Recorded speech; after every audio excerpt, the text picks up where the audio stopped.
opening remarks and spend the rest of the time on Q&A. But first, let's have Robert provide our safe harbor disclosure. Thanks, Rick. As you know, this discussion will contain forward-looking statements. This is a reminder that factors could cause actual results to differ materially. Additional information concerning these factors is contained in our SEC filings, including our most recent reports on Forms 10-K and 10-Q. Copies are available from the SEC or from our website. With that said, back to you, Rick. Okay, thanks, Robert. And hello, everybody, and welcome to our fourth quarter and year-end call. In addition to Robert joining us on the call today is Mark Dankberg, our Executive Chairman, our CFO, Sean Duffy, Paul Froelich from Corporate Development Investor Relations team, and a new addition here, Peter Lopez, that's joined us, that's focusing on IR, Investor Relations right now. So before getting to the Q&A, we'll just go cover a few highlights.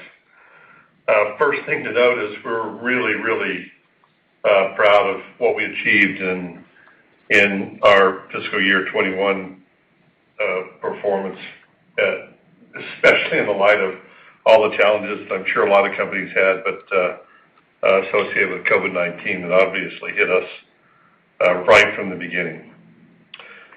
Combination of our diversified business mix and early and very decisive cost actions, and then prioritization along the year, alongside the really hard work and adaptability, flexibility of our employees, allowed us to achieve really stellar financial results for the year, including records for adjusted EBITDA, operating cash flow over $700 million, and record awards. We finished the year on a strong note with fourth quarter that is stronger than normal, 23% year-over-year growth in Q4 adjusted EBITDA. Our business segments are performing well with really strong momentum going into 2022. In satellite services, we saw strong demand with stable churn and record ARPU, or fixed consumer services. Our IFC business was severely impacted by COVID the whole year. We've seen some steady improvement each quarter since the beginning, but we're still well below the level of pre-pandemic business. The trend continues towards normal travel patterns, but with consumers leading business travelers in that area. Government systems had good revenue and EBITDA performance, especially in light of the procurement challenges created by the pandemic. And we had another year of over $1 billion in awards, marking the third year in a row for that milestone in our government business, and added to our backlog. Commercial networks had a strong performance year in our antenna systems business specifically, partially offsetting the COVID-related impact in IFC mobile terminal shipments. But beyond the numbers, we achieved other really important execution milestones and wins that are worth noting. The first one's completing a payload integration of the first of the three Viasat 3 payloads, the one that's going to go over the Americas at our Tempe, Arizona facility. We're currently preparing the first payload for shipment to Boeing, which is imminent. Our target launch date of early calendar 2022 remains on track. We added Delta Airlines as a new, very important customer in our IFC business, now with over 530 aircraft under contract. If you saw the press release we sent out today that added another 230 aircraft to what we already had. We commenced installations in another new customer at KLM for Royal Dutch Airlines. And we kept our eye on long-term strategies and opportunity sets with the acquisition of RigNet and the other half of our European joint venture. We closed them actually on the same day.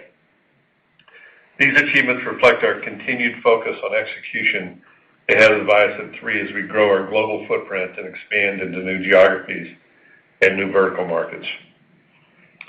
They also support our long-term financial targets. Despite the challenges of COVID-19, we believe we've kept Viasat on track to double revenue and more than double EBITDA by FY25. We're still targeting turning free cash flow positive 2 to 3 quarters after the launch of our second Viasat 3 satellite. So with that, let's go ahead and jump into the first questions, operator. Thank you, sir. As a reminder to all participants, if you have a question, please press star 1 on your telephone keypad. Again, that's star 1 on your telephone keypad. However, if your question has been answered and you wish to remove yourself from the queue, please press the pound key. Please stand by while we compile the Q&A roster.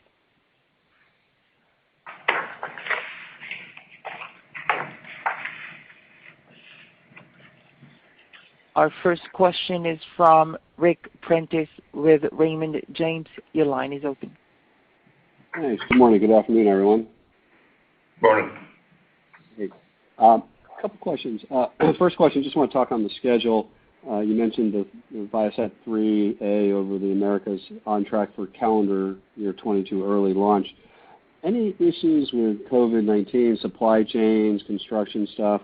And can you lay out kind of the thoughts then on when the 3B over EMEA and 3C over APAC are on track for launching and in service? Well, I mean, I can't predict that there won't be any other COVID impacts. I mean, that's, it has definitely hit us pretty hard this last year on that payload. But generally speaking, we're pretty well coordinated. The supply chain, most everything's there for that first one.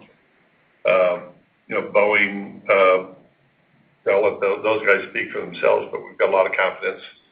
They understand the schedule. The bus is ready. So we don't expect anything, but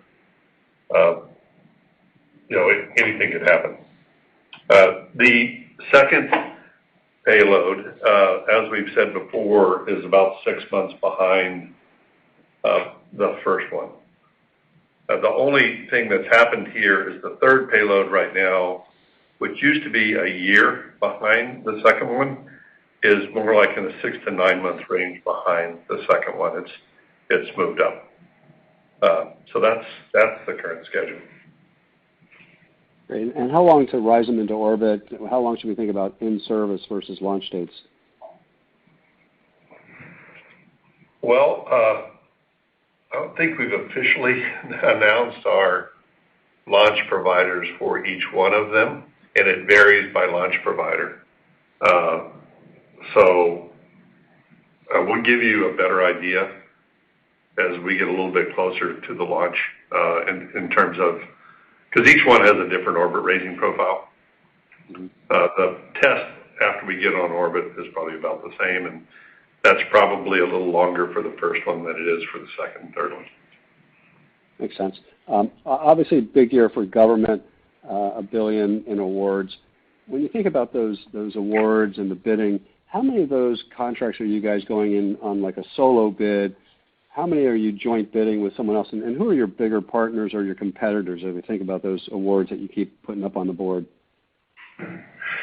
Well, in most cases, we're the prime. So we do partner with other people. Obviously, we'd have a partnership on an Australian bid with Northrop. So we'll partner where it makes sense. We do work with Harris on our MIDS product. They're in that case a supplier to us. We provide components to them too, and others. So, but most of our awards, we're prime, and a lot of them are competitive.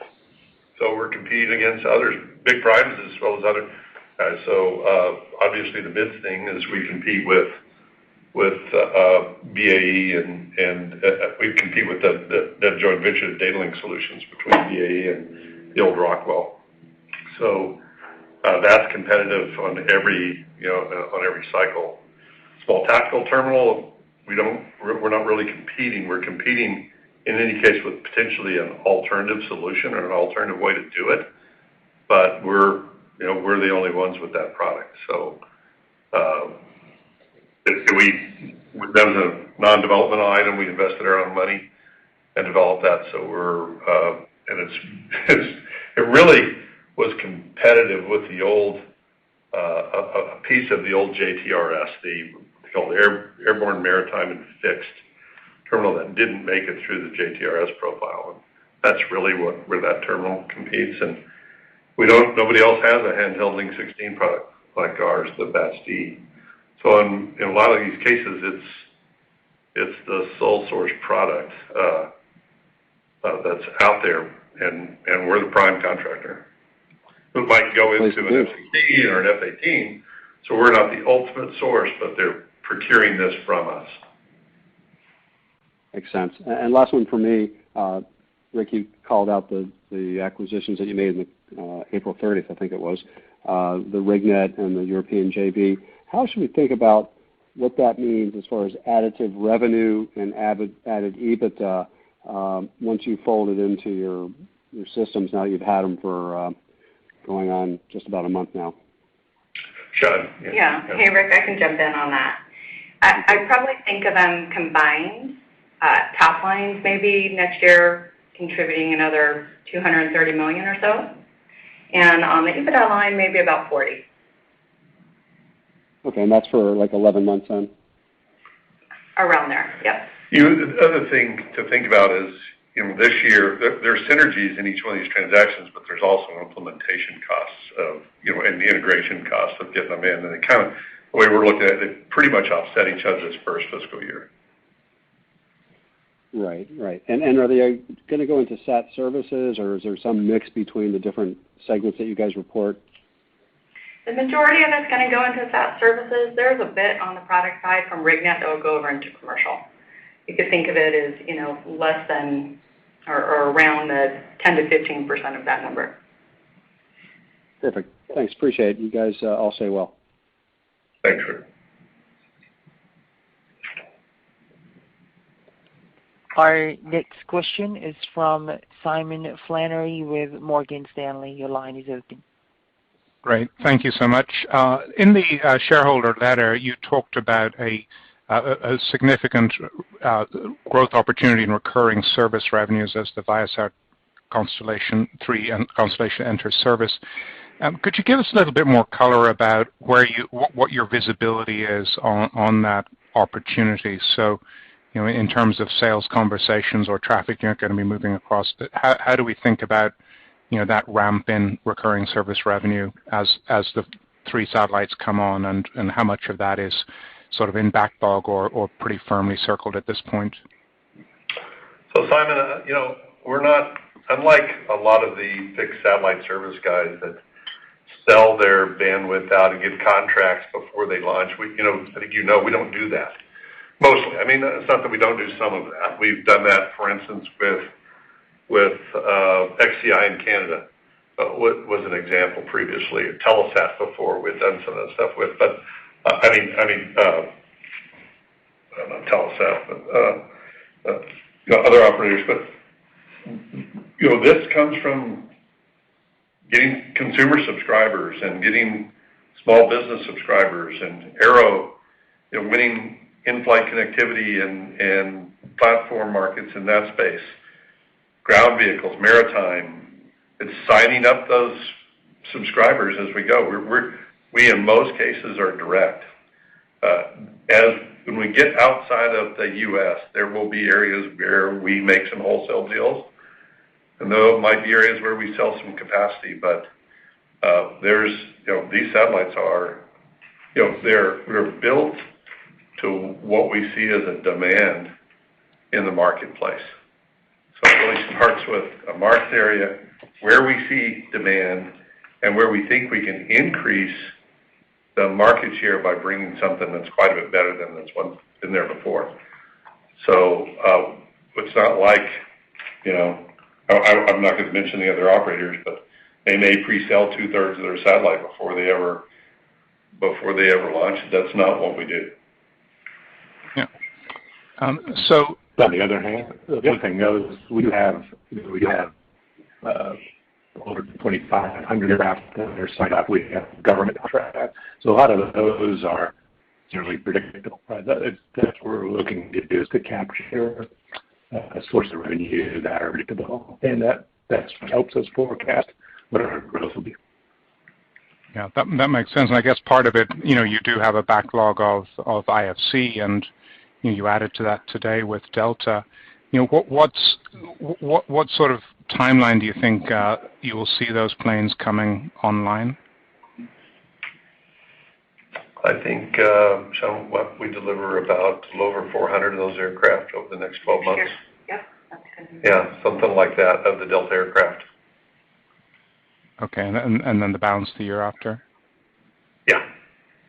Great. And perhaps any color on, we heard, many of our companies talking about things got a lot better in March and then continued to improve, and, we see the latest TSA data. So is it fair to say that activity in IFC is, continuing to accelerate through the current quarter from the levels of Q1? Yeah, I kind of identified that in my opening remarks. They're definitely, we're seeing, month-to-month increase in the number of aircraft that are actually in service and the number of passengers that are flying.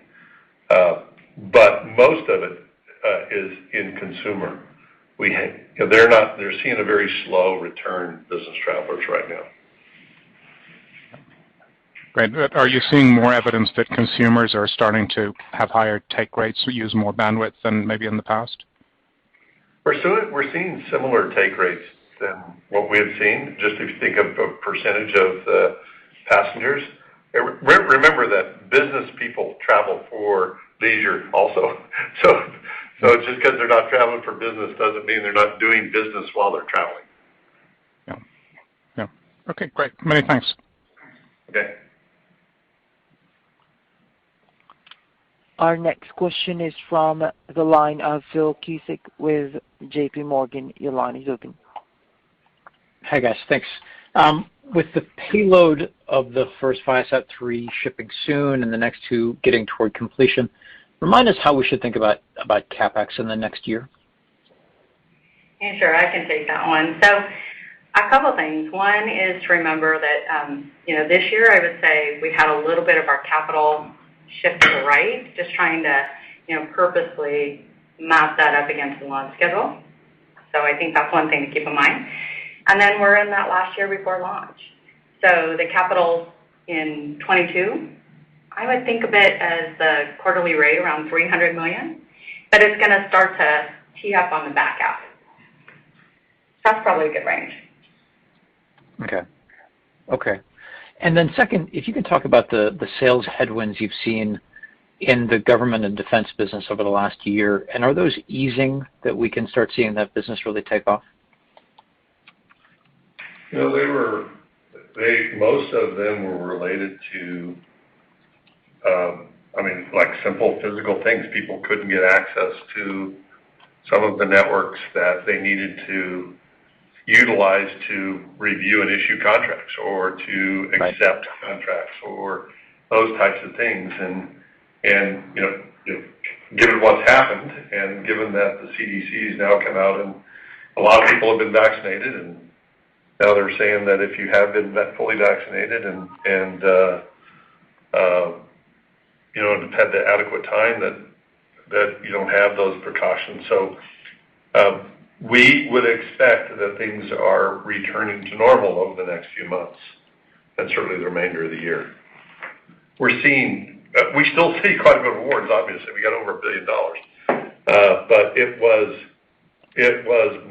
more difficult than in previous periods for sure.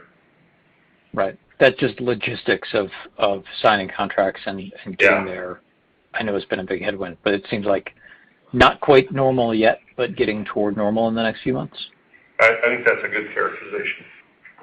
And is there a real backlog of things that need to be signed and are sort of ready to go that we could see picking up, whether it's this quarter or next quarter, or is that going to be more gradual?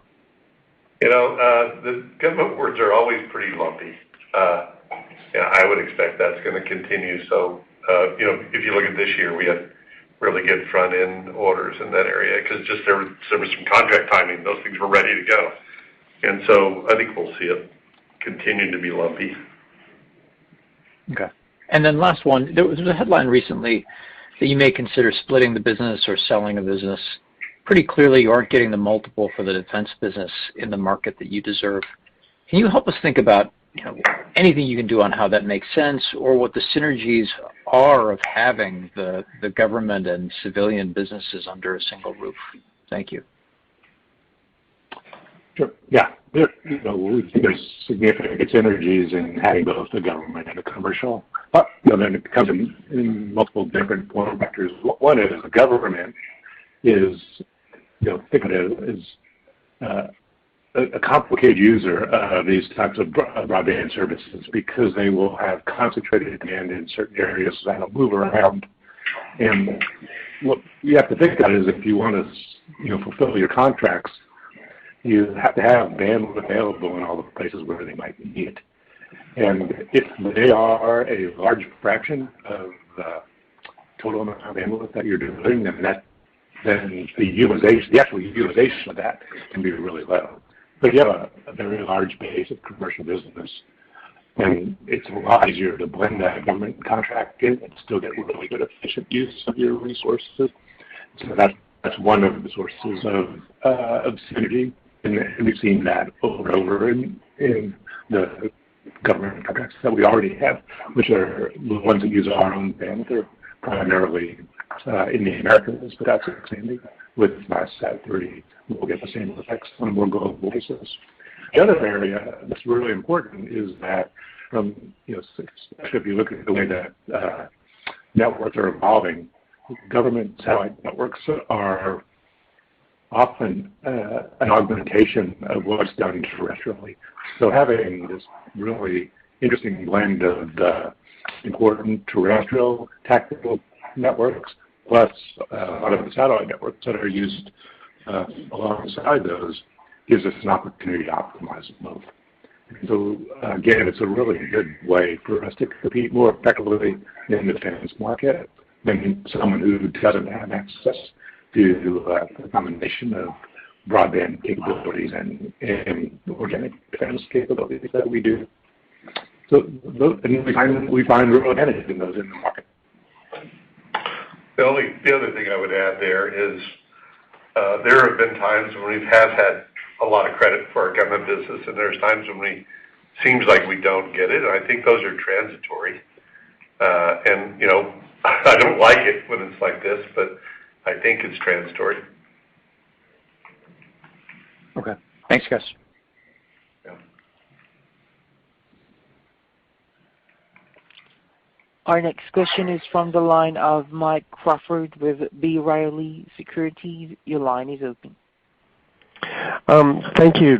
On the satellite services side, we saw that you got the landing rights in Nigeria. What about progress in other regions where we should be looking for continued extension of your landing rights globally?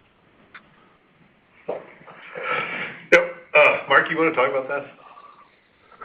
Yeah, me too. I think, so right now, what we're doing on a global basis is a lot of times we're using partner bandwidth entering new markets, and so that the example in Nigeria is one where we set up a specific network for that.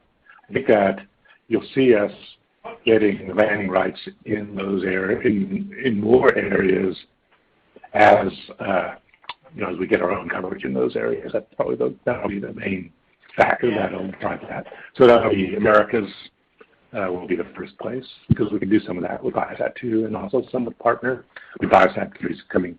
Also, we're not always going to make announcements around landing rights. It'll really depend on the specific market.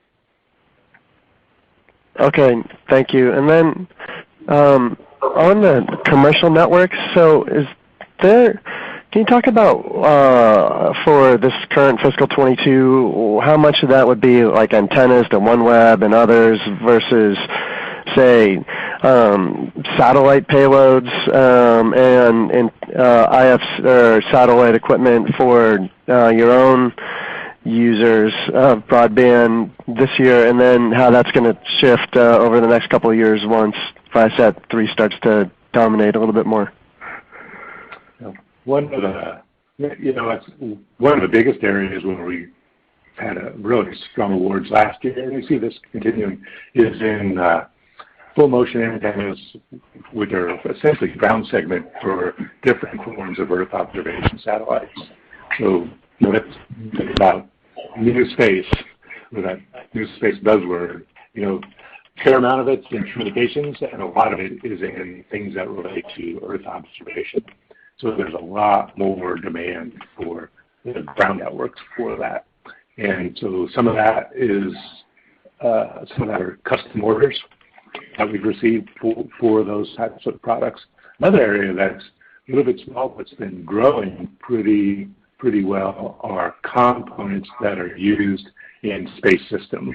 A lot of that's government, but there's opportunities for both government and commercial in there as well. Those are the two fastest growing parts of the commercial networks. Now, in this coming year, the in-flight connectivity equipment is going to be a big contributor to that, the growth there as well. I think overall, Mike, over the next 2 years, Mark's right that's from an external standpoint, you can look at that. Over the next 2 years, I'd say well over half of it is Viasat 3 related payloads and ground segment employment that's going to occur through that segment, just from a cost standpoint. Okay, thank you. And then just a couple more. One, back to RigNet, you said the integration costs are going to kind of offset synergies this year, but can you quantify that for this year? Yeah. So I think what I would think about, as you look longer out, there's some further opportunities, bandwidth, and so forth as we get the Viasat 3 constellation. On the nearer term, it's really going to be what I would associate with, all the traditional public company costs, those kind of elements in G&A. It's probably in the $10 to $15 million range. Yeah, that's a good range. Mike. Okay. Thanks. And then last question from me. If you just looked at your data links business, which I think would be mostly, if not all, in government systems, what is the order of magnitude of revenue you generate from that business today and profitability compared with government systems as a whole? In case that was one that could potentially be carved out. Well, it's hypothetical. So, I think that we're not, right now, that's not the plan. We have an integrated business that, like Mark said, that utilizes all of that stuff. So, we've talked before about roughly having something pretty close to, a third in that kind of area, a third to a little bit higher in that area, and then our services business and our cybersecurity stuff, and then satellite, like modems and that kind of stuff in the rest of the area. So it's split kind of like that, but really don't disclose the pieces. Okay. All right. Thank you very much. Okay, thanks. Once again, ladies and gentlemen, if you have a question, please press star 1 on your telephone keypad. Again, that's star 1 on your telephone keypad. Okay, why don't we take one more? And one more call. One more question. Thank you, sir. Our last question is from the line of Chris Quilty with Quilty Analytics. Your line is open. Thanks. I wanted to follow up on just a couple of commentary or a couple of points that were in the commentary. One of them indicated that the margins in the services business will likely be pressured towards the back end of the year as you start to roll out some of the costs associated with Viasat 3. Sean, should we expect that mostly around the fourth quarter, or should we see the margins pressuring down before then? Yeah, what I would think about it, Chris, is those costs, the startup costs coming on for Viasat 3, what they tend to do is scale or ramp as we bring up the network. And so they kind of trickle in earlier and then yes, you're right, get a little bit heavier on the back end. So they've already started, Mike. They've already started. And I think Sean described it exactly right. It's like a ramp. And so the fourth quarter will be the biggest quarter by far. And certainly it accelerates in that time frame. as we get closer to launching the satellite and get it up and going. But we can't wait till the last second to start. And we've already started, and we've got land, and we're putting satellite access nodes in. We're running tests. We're lighting some of the fiber rings up. And that will just ramp as we go throughout the year. But fourth quarter will be definitely way heavier than the other quarters. Understand, and I think also at the start of COVID, you had a layoff of a couple hundred people on the IFC side. Presumably, you're going to be bringing back some of those people also as the business scales, and so does that also play into the margin compression? No, I don't think so. We never, just because one area gets hit, that's not the only area. I'd say well over half the employees that left were in administrative functions. So we try to preserve the people that are actually in the operating space as much as possible. And it was well over half. I think it was more like 70%. So that add back in those areas will definitely lag the business. The plan would be to, as we go forward, to get as efficient as we can. But we will be adding employees. We're definitely hiring. That's good to know. On the government side, the SDA has made some pretty favorable comments around the role that Link 16 will eventually play in the Space Force's whole proliferated LEO. Can you kind of give us an update on where you're at in that program in terms of timing or other new developments? Timing and other developments around Link 16 is the question? Yeah, specifically the Link 16 LEO effort and how that might fit into the SDA's plans. Yeah, so just on Link 16 and space in general, I think different, as usual, different parts of the DoD have a little different perspectives on it. From the SDA perspective, what they're looking for is really to provide kind of fundamental transmission capability, which can be used for multiple applications.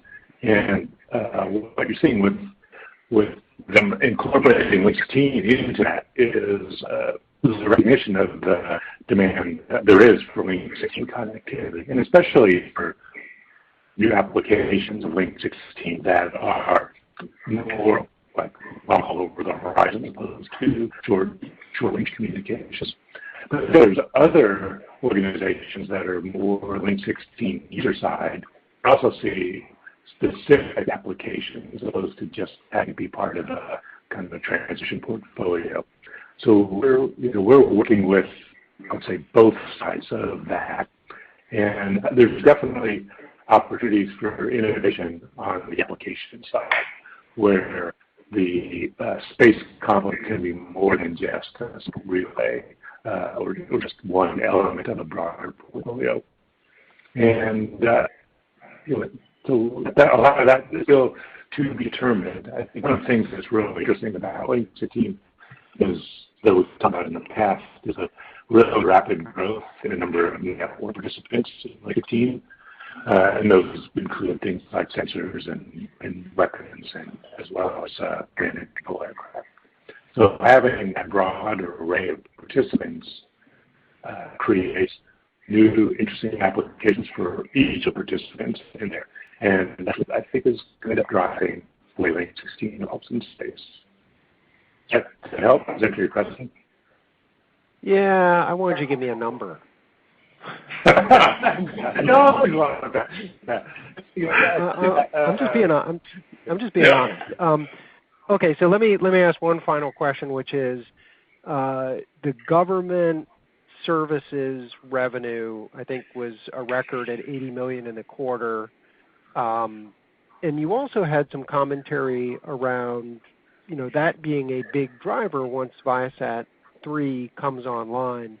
And I guess my question is, I think most of the stuff that you do today is Ku-band ArcLight. Do you need a new contract vehicle or new hardware to migrate aircraft from legacy KU band ArcLight network onto new Viasat 3 high throughput KA? No, I'd say a lot of the programs that we won over the last couple of years, especially maybe even back a little bit farther than that, are really about connecting platforms, and I think a lot of our customers understand the benefits of the K and especially Viasat 3, the global capability that brings. So all those contracts, most of those contracts explicitly contemplate migration to K-band. Some already include the hardware components of that, and some of them included the original hardware that was anticipated to bought to K-band as well. So I'd say the road's well paved for that, for the existing customer base that we have. Got it. And Mark, I assume you're like calling in on a Inmarsat or Intelsat network because you got a bad connection. It's not a Viasat 3 call. Oh. Viasat 2. Sorry about that. Yeah. No problem. No, I'm not going to name names. All right. Thank you. Thanks, Chris. And I guess that was the last call, so thanks everybody for joining. We appreciate it. Again, I'm definitely proud of our people and the performance this year. I think the hurdle was a lot higher than what may have been obvious to everybody. It was really, really tough year, but the team did a fantastic job, and things are accelerating. So we look at a growth year in our fiscal year 22. And we're really confident in both achieving the outlook and getting these satellites launched. So we'll see you next quarter. Ladies and gentlemen, this concludes today's conference call. Thank you for joining. You may now disconnect. Have a great day and stay safe.